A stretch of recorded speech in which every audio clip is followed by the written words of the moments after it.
Senator, before you arrived this morning, we asked members to try to confine their remarks to 10 minutes, and virtually all of I'm nearing the end of my that remarks, standard. and I recognize the last time we had a hearing, the chairman broke the rules and violated the rules of this committee to try to don't want to do silence that, speaking. but I want you to and show- I understand why you interrupt me in the middle of this email, because it is so extreme I'm that sure I you've been- recognize, Mr. Chairman, you don't want the American people to hear what's in this email. I have, without objection, put into record everything you've asked. I'm not afraid of what you're going to say. I'm just wondering if it's going to come to an end soon. It's going to come to an end soon. It would have been sooner without the interruption, but it will come to an end soon. And now that we're at it, I would ask unanimous consent to enter this email into the record. Without objection. So, a disturbing spike in harassment, intimidation, and threats of violence. Now, you spent a long time as a judge when you have three things listed. Am I correct that anyone interpreting that, reading it, would conclude that harassment and intimidation are something different than threats of violence, given that you listed each of the three out separately? Is that consistent with the canons of construction? The memorandum is addressed to professional prosecutors. I asked you a question, not who it was addressed to. Senator, at least let him respond. No, not when he answers a non sequitur. If He wants may to answer respond okay, any you're way taking my time now. This is not coming out of my time. Listen, when I ask a question, we've given he you can more answer the time than any other senator. Mr. Chairman, Now listen, when I all ask I'm a asking question, is allow him to respond. Mr. Chairman, when I ask a question, he can answer the question, but he's proceeding to ask a total non sequitur. I asked about the canons of construction on the board. Please let him respond. I'll ask the question again. The opening line of the memo specifies harassment, intimidation, and threats of violence. Is it correct, under the ordinary canons of construction, that a legal reader would understand that harassment and intimidation means something different from threats of violence? Is that correct? A legal reader would know. Ask unanimous consent that both of these articles be entered into the record. Without objection, thank you very much, Senator, for your comments on favorably reporting the nomination. of Mr. Miriam Chairman, Perez. I'm not completed. I'm sorry. How much more time do you need? 5 to 10 minutes. As I said, I wanted to talk about Myrna Perez. She is the nomination before the committee. Yes, that's what I'm prepared to talk about right now. I hope the senator will be mindful of the other senator's time when he uses his own. Well, I am mindful of the other senators' time. I'm also mindful that this committee spends a ton of time on things like amnesty and not time on doing our jobs. So this committee doesn't have time to look into allegations of racism, doesn't have time to look into allegations of participating in Chinese communist propaganda, doesn't have time to look into the Biden administration releasing thousands of illegal aliens with COVID, but we have time to move political activists forward to satisfy the partisan interest of Democrats in the Senate. Let's talk about this judicial nominee. Hate crimes and extremism. Ms. Clark, you know you're testifying under oath here. Please allow her to. You just said a moment ago. Senator Cruz, please allow her to complete her answers. Well, I'm not going to allow her to filibuster, so I'm going to ask a question. If she wants to answer the question that I asked, she can do so, but I'm not. She should be allowed. I hope you'll show respect to the witness and I allow her will to. show respect to every witness, but we also have limited time, as you're aware, and you've been on this committee long enough to know that witnesses, in avoiding questions, will try to filibuster on different topics. So I'm going to ask questions, and I'm going to expect answers to the questions I ask. And I understand the chairman wants to jump in and defend the witnesses, but that's your prerogative to try to do so. I will defend witnesses on either side and members on either side. We will be respectful in this committee. I hope that all members will. I hope and expect the same standard will be applied to senators on both sides. Senator Cruz? Mr. Chairman, I want to address the issue that is being discussed, which is The ID Act? no, how the committee conducted itself on Vinita Gupta. I'll stay here as long as you wish to do that, but shouldn't we, the business of the committee now pending is S-632? I was waiting to speak, and I would like to speak on this topic. You're right. What transpired with Vinita Gupta, I haven't served on this committee as long as Senator Leahy has, but I've served on this committee for 9 years, and I have seen multiple chairmen hold that gavel. And until a couple of weeks ago, I had never seen a chairman from either party, Democrat or Republican, blatantly violate the rules. The chairman is a very talented lawyer. The chairman knows how to read the rules. Rule 4 of this committee provides that debate shall be terminated if the motion to bring the matter to a vote without further debate passes with 12 votes in the affirmative, one of which must be cast by the minority. That did not happen. The chairman instead asserted the power to end debate, notwithstanding the rules. Now, the chairman has pointed to the fact that when the Republicans had a majority on this committee and the Democrats invoked the 2-hour rule, that the Republicans acted to counteract that, and that is true. Under Standing Rule 26, a majority of the committee can set a time certain to vote, and so with Justice Amy Coney Barrett, we did that. Democrats were strongly opposed to Justice Barrett and were using every procedural tool at their disposal to resist her confirmation, as is their right. And the chairman of the committee followed Standing Rule 26 to set a time certain. Standing Rule 26 requires a majority. The challenge, Mr. Chairman, as you know, is the Democrats do not have a majority on this committee. This is a 50-50 Senate. The Republicans don't have a majority on the committee. I recognize that may make life more frustrating. Your justification was you didn't know that the Republicans were going to invoke the 2-hour rule, and that was frustrating to you. Well, Mr. Chairman, I'm sorry you were frustrated. That does not justify blatantly and cavalierly violating the rules of this committee. And all of us have been chairmen of either committees or subcommittees. A chairman's gavel has some authority, but it doesn't make a chairman an emperor. It doesn't give the power to violate the rules. Now listen, neither side, when we're in the minority, invokes the 2-hour rule often or cavalierly.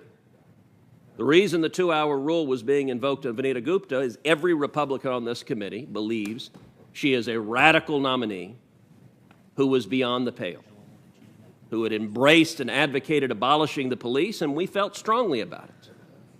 Now, I recognize the Democrats on this committee disagree, and that's why you voted to confirm her. That is your right as well. But the members of this committee, this is not simply a matter of, well, there was disagreement, and I'm sorry it happened, but, can't we all just get along? The members of this committee have a right to know that the chairman of the committee will be bound by the rules and will actually follow the rules that are written. And if you don't like the rules, there's a process for changing the rules. But simply ignoring the rules is not a conduct that should be expected or acceptable for the chairman of the Senate Judiciary Committee. And that's what occurred with Vanita Gupta. Ms. Gupta, I appreciate that, but our time is limited, so if you could answer the question I asked. Senator, it's only fair to allow her to complete her answer. Mr. Chairman, I understand that she has things she wants to say, but I asked if she supports the repeal of RFRA. That's not the question. Senator, if you want to make a speech, you may make a speech. I'm asking a question. I'm asking a question, and she's giving a speech, and I understand that you support her nomination, so you're giving a speech too. But I'm asking a question. I'm asking you to allow her to answer. She was not answering. She's welcome to answer the question. The question is, do you support the Equality Acts repealing RFRA's protections of religious liberty for Americans? Senator, I support RFRA. I have enforced provisions of RFRA, and the Justice Department must enforce the law. The Justice Department enforces religious liberty and protects it. It also enforces our nation's anti-discrimination laws. Let me try a third time. Do you support the Equality Act's repeal of RFRA's religious liberty protections? Senator, if confirmed as Associate Attorney General, my duty will be to enforce laws to protect religious liberty and the anti-discrimination laws that the Justice Department Okay, so you're declining to answer enforce. that as well. Let's, Mr. Chairman. Senator Cruz.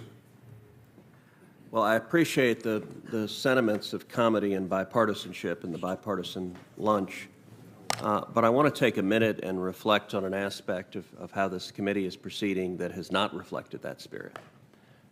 The chairman is aware of my concerns and the concerns of a number of members of this committee that the way the Judiciary Committee has proceeded in the year 2021 has broken with past practice and broken with past norms on this committee, and has done so in a way that has been partisan, and has undermined the important role of the Senate Judiciary Committee.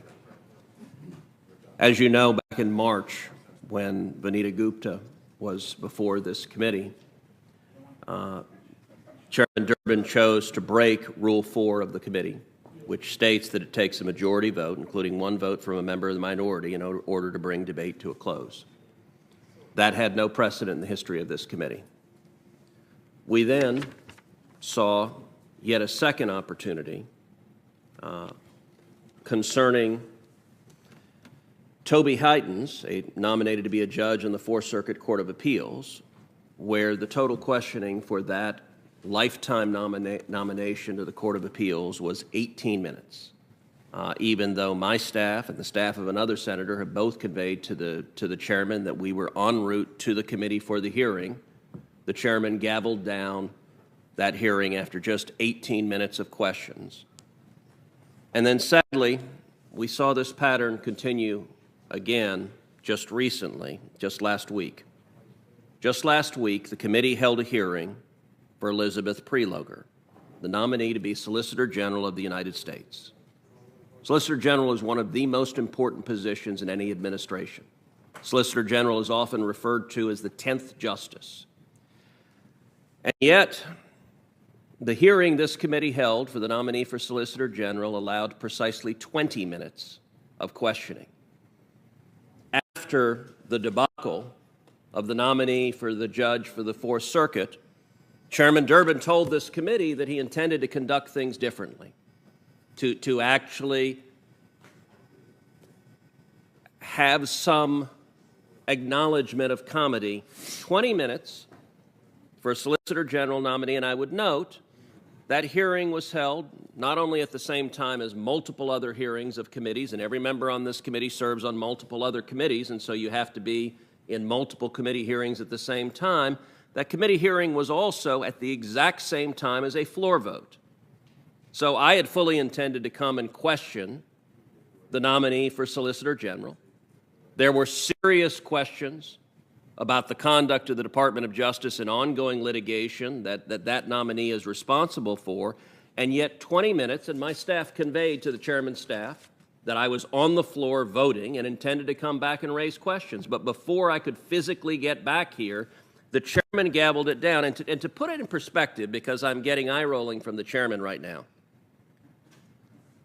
this is wildly out of step with the precedent of this committee. And I'll give an example. In 2001, Ted Olson was the nominee to be Solicitor General of the United States. Ted Olson, the questioning for Ted Olson lasted 3 hours and 37 minutes. At the time, Senator Schumer and Senator Durbin both questioned for 15 minutes each. Senator Leahy questioned for nearly 20 minutes. And here's what Chairman Durbin said at the time after 3 hours and 37 minutes. I want to quote Chairman Durbin. I do sincerely regret that we have two nominees today because 15 minutes is not enough for posts of this importance to be considered in tandem. Chairman Durbin was right 20 years ago. And this is now a pattern 3 times in a row of running roughshod over the rights of this committee to question nominees. And listen, I recognize there's a Democratic majority, the barest majority humanly possible, but there is one. But the conduct of Chairman Durbin is wildly out of step with the conduct of Chairman Leahy before him, with the conduct of Chairman Graham before him, with the conduct of Chairman Grassley before him. And there will come a time, particularly for the new members on this committee who have not yet had the opportunity to serve in the minority on this committee, there will come a time when the gavel is on the other hand. And so the fact that a Democratic chairman can ramrod through partisan proceedings 20 minutes objectively is grossly inadequate for a nominee for Solicitor General. And this committee has always had vigorous disagreements when it comes to questions of policy and law, but we have not seen chairmen playing games to protect partisan nominees, and I think that does real damage to the ability of this committee to function effectively. Chair would respond. It is not within my power to determine how many senators attend this hearing and the length of their questioning.